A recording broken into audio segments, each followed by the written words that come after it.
कथी के चटैया पापा हो बनवले बाड़ू हमरा के बैठवा तारू हो।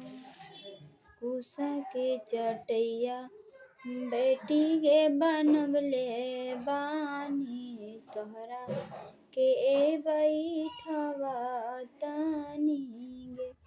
कि कथी के करजवा पापा हो बनवले बाड़ू हमरा के बिसरा तारू हो।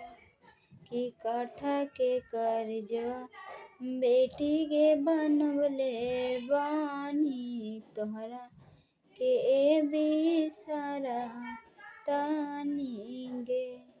कि कट्ठा के करजवा बेटी के बनवले बानी तोहरा के बिसरा तानी गे।